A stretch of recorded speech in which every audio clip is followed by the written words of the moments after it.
À présent, on va configurer une dernière chose, c'est cette espèce de bloc qui s'appelle Custom Text Blocks. C'est tout simplement un texte, un élément dans lequel vous allez pouvoir insérer du texte, par exemple dire à vos utilisateurs que vos produits sont 100% éco-responsables ou tout simplement que vous avez une politique de confidentialité particulière ou que sais-je.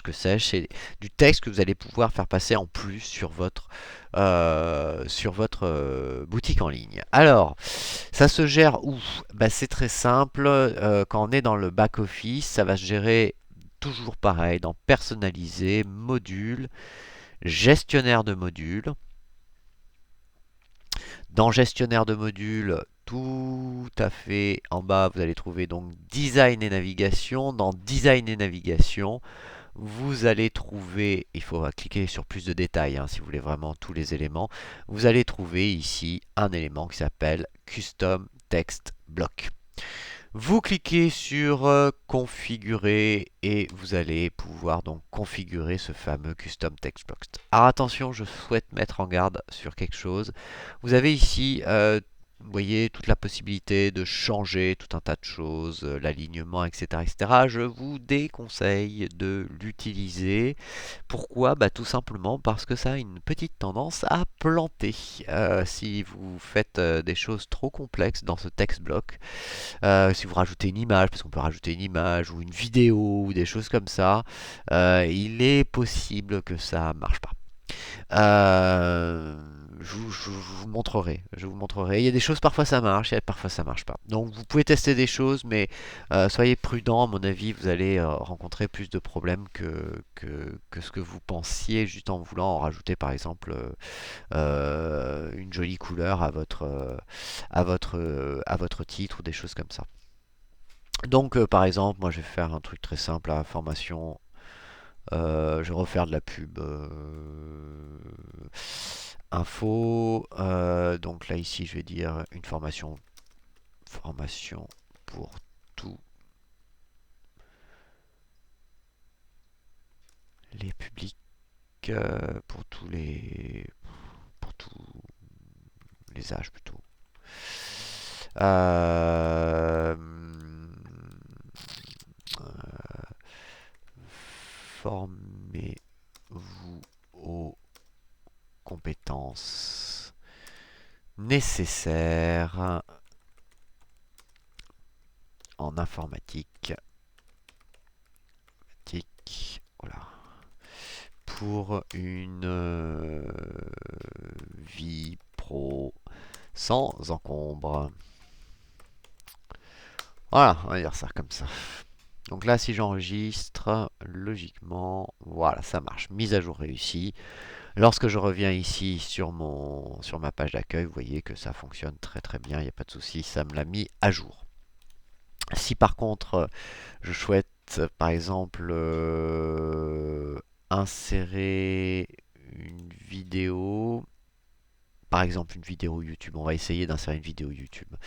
Je suis vraiment pas sûr, mais bon, c'est pour tester. Donc je vais sur YouTube, je vais aller sur une. J'avais fait, je crois, une vidéo là.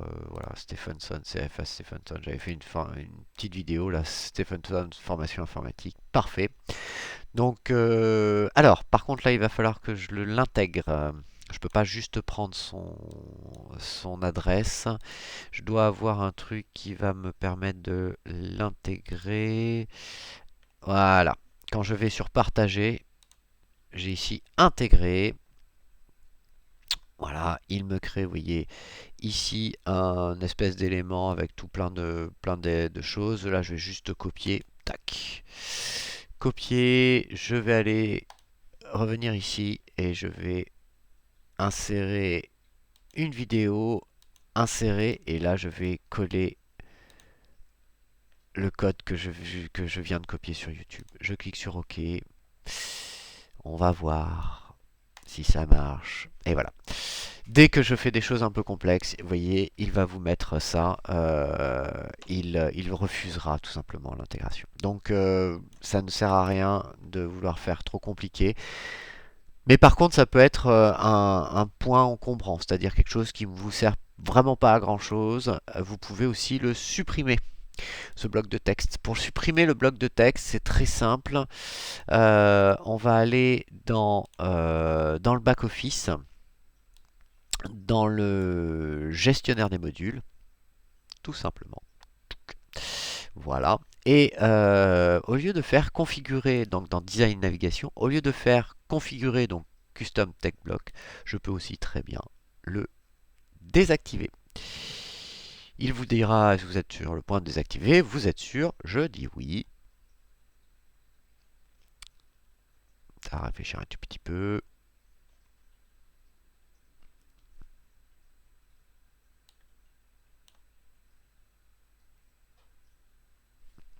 Voilà. Et à présent, si j'actualise, normalement ça doit disparaître. J'actualise donc ma page. Et voilà, le texte en effet disparu. Voilà, c'est à la fois très court en termes de nombre de compétences abordées et en même temps, bah, c'est souvent une partie longue, c'est la partie présentation. Donc notre séquence s'arrête ici. Euh, c'est déjà pas mal. Essayez de faire ça bien proprement pour avoir vraiment un visuel accueillant, une boutique accueillante avec des produits en avant. Ce sera déjà très très bien si vous arrivez jusque-là. Voilà, bah, je vous dis à très vite et bien entendu, je reste à disposition pendant toute la journée de votre formation sur le chat, sur le Meet. Voilà. Donc, pas toute la journée de votre formation, mais sur la durée où on a cours normalement ensemble, hein. Donc n'hésitez pas à me contacter sur Meet de votre classroom pour me poser des questions si vous avez le moindre souci. Voilà. Dès que vous avez terminé cette partie-là, n'oubliez pas aussi de m'envoyer un petit mail pour me dire que vous avez bien été jusqu'au bout de la séquence et vous me renvoyez votre adresse. Envoyez-moi cette adresse-là. Ok, à plus tard.